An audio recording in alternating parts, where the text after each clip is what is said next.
rock star, spaceman, hero to millions. When Chris Hadfield took command of the International Space Station, he inspired a new generation to reach for the stars, and he made Canada very proud. We were lucky enough here at the National to talk to him while he was in orbit, but we and you had so many more questions. And now that he's back on solid ground, he's had some time to reflect on his life-changing experience. Chris Hadfield sat down to talk with us this morning. Here's an excerpt from that conversation. Everyone knows that you were a social media rock star as a result of your flight and ever since. The other day I went on Twitter and asked, you know, I'm going to be talking to Commander Hadfield. What would you want to hear from him? And there was a torrent of questions. But I've isolated a couple, and it's interesting how many of them are concerned about, like, the kind of, you know, what are you going to do now? Right. And especially so because I think they know your story. Since you were, what, 9 years old, you wanted to be an astronaut. Yeah. And you worked your whole life towards that goal. Yeah. You've done your 3 flights. You're out of the astronaut business, at least the active astronaut business. So they're asking questions like, you know, Wade Johnson says, do you feel you've reached your professional peak with ISS Command? How do you top that? And Rebecca Southerns says, what's next? You know, what's next for Chris Hadfield? I think externally it probably looks like that, like I reached some sort of peak. Like my life was sort of trucking along like this, and then commanded a spaceship, and now that's done. And that is entirely an externally imposed perspective. I focused really hard on trying to be a good engineer, then a good pilot, good test pilot, good astronaut. I don't spend a lot of time going, well, you know, back in whatever, 1985, I intercepted Soviet bombers that were threatening North America off the coast of Newfoundland. That was a really important thing. It was in defense of our country. It was demonstrating the capability of our CF-18s at the time, and it was a big peak in my life. But it didn't define the rest of my life, and I don't sit around on my porch going, man, I wish it was 1995 or 85 again. That was just a thing that happened. You've taken some of those experiences and turned them into kind of a motivational lesson for any number of different people, including Canada's Olympic athletes. What's the lesson from your life for them? I think if you view crossing the finish line as the measure of your life, you are setting yourself up for a personal disaster. There are very, very, very few people win gold at the Olympics. And if you say, if I don't win gold, then I'm, whatever, a failure, or I've let somebody down or something, then what if you win a silver? What if you win a bronze? What if you come fourth? What if your binding comes apart? What if what if Lufthansa doesn't bring your gear? What if all those millions of things that happen in life happen, and only a few people that go there are going to win gold? And it's the same to some degree, I think, in commanding a spaceship or doing a spacewalk. It's a very rare, singular moment in time event in the continuum of life. And you need to honor the highs and the peaks and the moments. You need to prepare your life for them. But recognize the fact that the preparation for those moments is your life. And in fact, that's the richness of your life. And anybody who goes to the Olympics shouldn't say, hey, I was at the Sochi Olympics. I would be much more interested to hear them say, I prepared for the Sochi Olympics for 20 years. And these are the things that happened. And these are the things that I learned. And when I got to Sochi, it was great. And I did my race, and I placed 8th or 1st or 92nd. But the challenge that we set for each other and the way that we shape ourselves to rise to that challenge is life. You know, it wasn't until I read the book that I realized that you have a form of vertigo.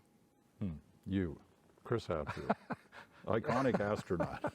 Yeah, the CN concerned Tower. About heights. CN Tower makes me uncomfortable, sure. I think you should. Spacewalker, Chris Hadfield, afraid of heights. I think you should be afraid of heights. I think if you don't have a natural fear of falling off a cliff, then you're probably going to fall off a cliff. Your body should resist letting you stand somewhere dangerous. You should have a fear of of charging rhinoceroses and a fear of, you know, sharks. I think that's a good fear to have. Yeah, okay, but you're out there on a tether. Right. Spacewalking. It's a mind game, right? You're afraid of heights, but you're not really afraid of heights. What you're afraid of is hitting the ground. If you go up a 60-story building, if you're inside the building, where you don't have any windows, you lose perspective that you're now, whatever, 600 feet above your normal ground. So you can do the same thing on a spacewalk.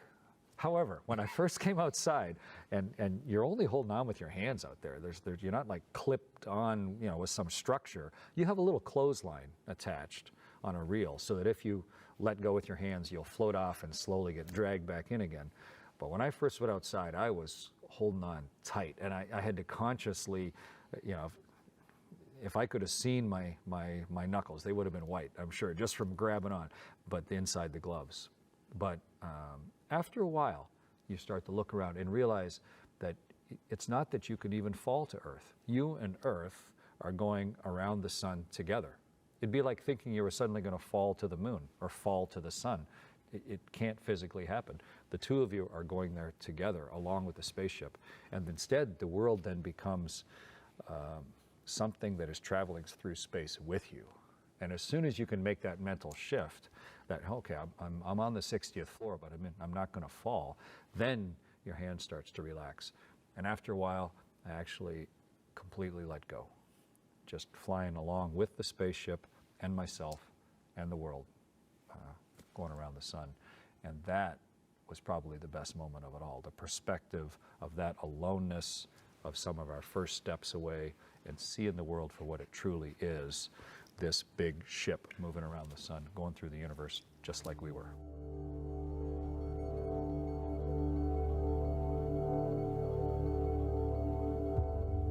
All right, let me try and get a couple more of these Twitter questions in here.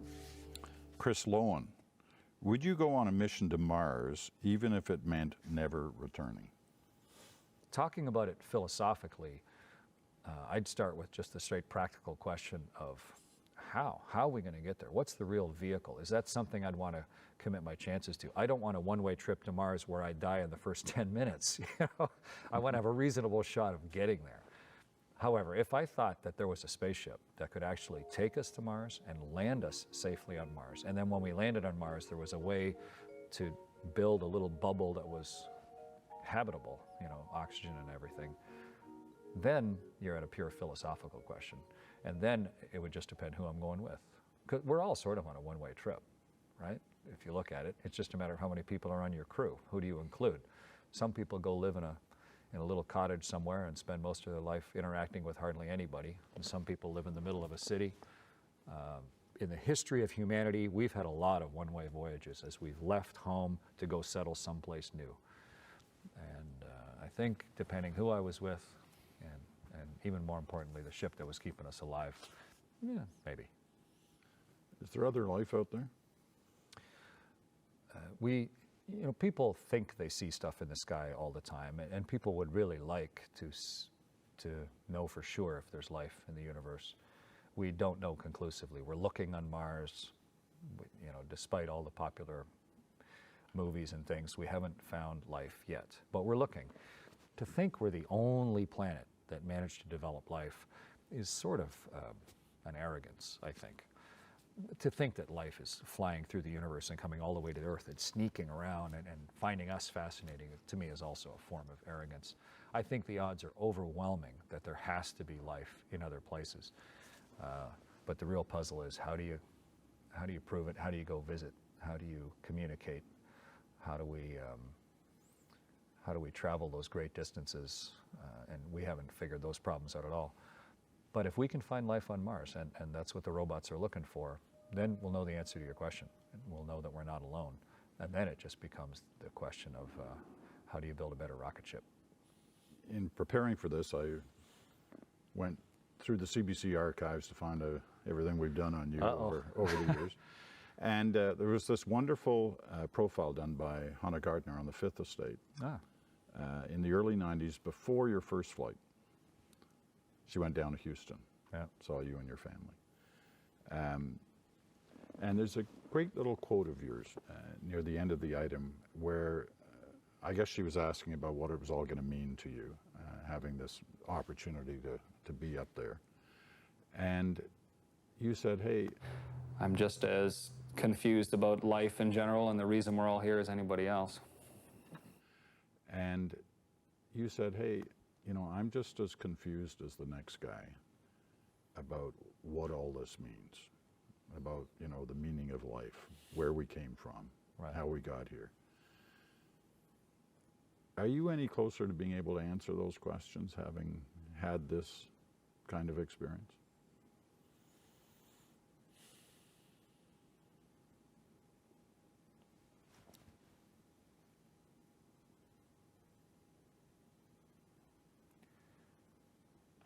I've had a tremendous privilege of perspective that almost nobody has had. When you talk about the meaning of life, we tend to think about it as life on Earth. And to be away from the planet for a long time and to be able to see it constantly out the window allows you a reflection on it that is really hard to get just in regular day-to-day. So I think if there is any sort of meaning of life, it's got to be very personal. How does the life that you lead affect your own conclusions about what's important to you? Because I was sent sort of as an envoy to go to this place and see the world that way and report back, I've tried to do my best to capture and share the experience real time. Yeah, I took thousands and thousands of pictures of the world and told people why I thought this was important to me each time. Tried to share the wonder of it and the new perspective on ourselves, of our shared existence on the planet. And I'm still that same guy who Hannah Gardner talked to all that time ago, and there's still just as much randomness and confusion to it all. But I think the 6 months I spent off the planet gave me a greater peace and patience and sense of eternity of the whole thing, and a great delight in seeing the world through other people's eyes when I come back now, and comparing notes on it all. But I'm still learning. We'll see what comes next. On that, we'll leave it. It's been a treat, as it always is. Really lovely to talk with you. Thanks. Thanks. Well, there's actually a lot more to that interview, including your questions. You can watch it in full this weekend on One. And if you haven't heard yet, you'll be seeing a lot more of Chris Hadfield right here on The National. He's joining the CBC team on television and radio as a recurring contributor. We're all looking forward to having him here.